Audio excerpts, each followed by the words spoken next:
Hi అండి, welcome to Lakshmi Shiva Tirupati channel. Video ఎక్కడ script చేయకుండా పూర్తిగా చూడండి, ఖచ్చితంగా మీకు నచ్చుతుందని అనుకుంటున్నాను. ఇంట్లో ఎప్పుడైనా చుట్టాలు వచ్చినప్పుడు లేదా ఏదైనా పండగలకి మనం బాస్మతి రైస్తో కాకుండా నార్మల్ ఇంట్లో ఉండే బిర్యానీ రైస్తో ఏ విధంగా బిర్యానీ చేస్తే పర్ఫెక్ట్గా వస్తుంది అనేది ఈ వీడియోలో మనం పూర్తిగా చూద్దాం.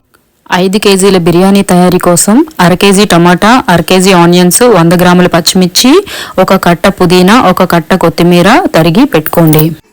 తరువాత 5 కేజీల రైస్ ఉడికే గిన్నె కట్టెల పొయ్యి మీద కానీ గ్యాస్ మీద కానీ పెట్టుకొని ఈ 5 కేజీలు రైస్ బిర్యానీకి 3/4 కేజీ ఆయిల్ దాకా పడుతుంది. లేదంటే మీకు ఎంత సరిపోతే అంత వేసుకోండి. ఆయిల్ హీట్ అయిన తర్వాత యాలకులు, లవంగాలు, దాల్చిన చెక్క, జాపత్రి, కొంచెం సోంపు వేసి శుభ్రంగా వేయించుకోవాలి. వేగిన తర్వాత ఆనియన్స్, పచ్చిమిర్చి వేసి ఆనియన్స్ అన్ని వైపులా కలుపుకుంటూ గోల్డెన్ బ్రౌన్ కలర్ వచ్చే వరకు కూడా వేయించుకోవాలి.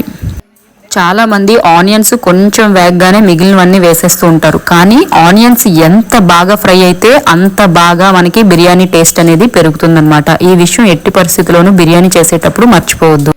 ఆనియన్స్ అన్ని వైపులా బాగా ఫ్రై అయిన తర్వాత టమాటాలు కూడా వేసుకొని మొత్తం అన్నీ కలుపుకుంటూ వాటితో పాటు కలిపి వేయించుకోవాలి. మీరు ఎప్పుడు గుర్తుపెట్టుకోవాల్సిన విషయం ఏంటంటే ఆనియన్స్ మనం ఎన్నైతే కట్ చేసి వేయించుకుంటామో అంతే మొత్తంలో టమాటా ముక్కలు కూడా కట్ చేసి వేయించుకుంటే బిర్యానీ టేస్ట్ అనేది పర్ఫెక్ట్గా వస్తుంది. ఆనియన్స్తో పాటు టమాటాలు కూడా అడుగంటకుండా అలా కలుపుతూ వేయించుకుంటే పర్ఫెక్ట్గా కుక్ అవుతాయి అన్నమాట. ఇలా ఆయిల్లో టమాటా ముక్కలు కూడా బాగా మెల్ట్ అయ్యేదాకా వేయించుకున్న తర్వాత గ్రీన్ బటానీ కూడా అందులో వేసేసుకొని ఆ టమాటా ముక్కలతో పాటు వేయించుకోవాలి.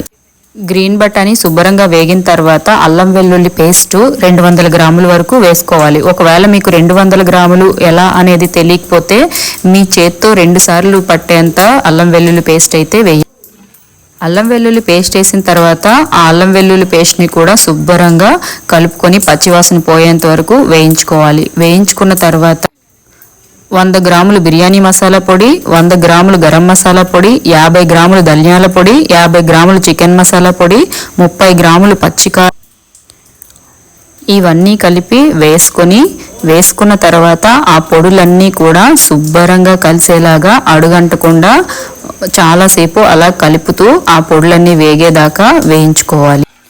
ఇలా వేయించుకున్న తర్వాత అందులోనే ఒక 1/2 లీటర్ పెరుగు ప్యాకెట్ పూర్తిగా పడుతుందన్నమాట. మీకు ఇంట్లో పెరుగు అయితే ఒక 1/2 లీటర్ ఉండేలాగా చూసుకోండి. మొత్తం కూడా పెరుగు ప్యాకెట్ అంతా వేసేసి ఇలా శుభ్రంగా ఆ మసాలాలతో పాటు కలిపి అడుగంటకుండా వేయించుకోవాలి. ఇలా వేయించుకునేటప్పుడే మనకి గుమగుమలాడే స్మెల్ అయితే వస్తుంది. అప్పుడే మీకు అర్థమవుతుంది బిర్యానీ టేస్ట్ అద్దిరిపోతుంది అని చెప్పేసి. ఇలా వేగిన తర్వాత 4-5 బిర్యానీ ఆకులు, 1 గుప్పెడన్ని జీడిపప్పు కూడా వేసుకొని వేయించుకోవాలి. ఈ వంట మా అమ్మ వాళ్ళ ఇంటి పక్కన చిన్నది మట్టి లాంటి ఖాళీ స్థలం ఉంటుంది, అక్కడ వండుతున్నాను అనమాట. అదిగో మా అమ్మ వాళ్ళ ఇల్లు. లాస్ట్లో కొత్తిమీర వేసుకొని ఒక్కసారి కలిపి వదిలేస్తే చాలు. తర్వాత 5 కేజీల రైస్ తీసుకున్నాను కదా, 5 కేజీల రైస్ను ఒక గిన్నెతో కొలుచుకోవాలి. నాకైతే ఈ గిన్నెకి గిన్నెడు అలాగే ఇంకొక గిన్నె సగానికి రైస్ అయితే వచ్చాయి. బాస్మతికి అయితే 1-1.5 వేయాలి, కానీ ఈ రైస్కి అయితే మాత్రం 1-2 వేయాలన్నమాట. అందుకని నేను 3 గిన్నెలు వాటర్ పోసుకున్నాను. తర్వాత తగినంత సాల్ట్ వేసి లాస్ట్లో పుదీనా ఆకులు కూడా కోసుకొని వేసుకొని శుభ్రంగా ఒకసారి కలిపేసి మూత అయితే పెట్టేసుకున్నాను. ఇలా మూత పెట్టిన తర్వాత ఎసరు కాగేలోపు బియ్యం మొత్తం శుభ్రంగా కడిగి పెట్టుకున్నాను. తర్వాత మూత తీసి చూస్తే ఎసరు అయితే శుభ్రంగా మరిగిపోయింది.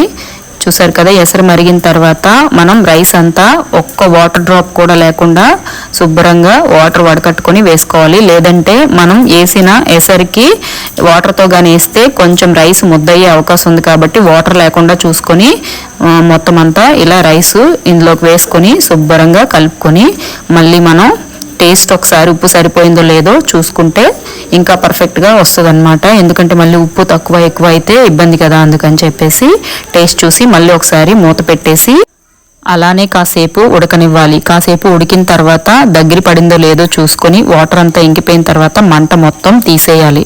తీసేసిన తర్వాత అప్పుడు ప్లేట్ తీసుకొని బిర్యానీ మొత్తం ఒకసారి కలిసేలాగా గరిటతో శుభ్రంగా కలుపుకోవాలి. ఇలా కలుపుకోవడం వల్ల ప్రతి రైస్ మెతుక్కి కూడా మసాలా మొత్తం పట్టుకొని చాలా టేస్టీగా ఉంటుందన్నమాట. చూసారా ఎంత బాగా ప్రిపేర్ అయిపోయిందో. ఇది కొంచెం పలుకు మీద ఉందన్నమాట. మనం పోపు వేయించేటప్పుడు కొంచెం కొత్తిమీర వేసుకున్నాం కదా, ఇప్పుడు మిగిలిన కొత్తిమీర మొత్తం చల్లేసుకొని తర్వాత కొంచెం మనం నెయ్యి ఇంట్లో ఉంటే ఇంట్లో నెయ్యి, లేదంటే బయట కొన్నదైతే బయట కొనుక్కున్న నెయ్యి కొంచెంగా పైన ఫ్లేవర్ కోసం అలా వేసేసి తర్వాత ఇంకొకసారి ఈ పుదీనా ఆ నెయ్యి కలిసేలాగా గరిటె తీసుకొని మొత్తం అంతా ఇంకొకసారి కలిపేసుకోవాలి. కలిపేసుకున్న తర్వాత మూత పెట్టేసి అలానే దించేసి కాసేపు వదిలేస్తే మనకి బిర్యానీ చాలా అంటే చాలా బాగా రెడీ అయిపోతుంది. చూసారా, ఇది మూత పెట్టేస్తే ఇంకా పర్ఫెక్ట్గా పొడి పొడిలాడుతూ వస్తుందన్నమాట. ఈ విధంగా కానీ బిర్యానీ కానీ చేసుకుంటే రెస్టారెంట్ స్టైల్ ఎందుకు సరిపోదన్నమాట. అంత అద్భుతంగా ఉంటుంది. మీరు ఇంకా జీవితంలో బాస్మతి రైస్ని యూస్ చేయరు, అంత టేస్టీగా ఉంటుంది. ఒక్కసారి ట్రై చేసి చూడండి, మళ్ళీ మళ్ళీ చేసుకుంటూనే ఉంటారు, అంత బాగుంటుంది. ఇంతవరకు వీడియో చూసిన వాళ్ళందరికీ కూడా ధన్యవాదాలు.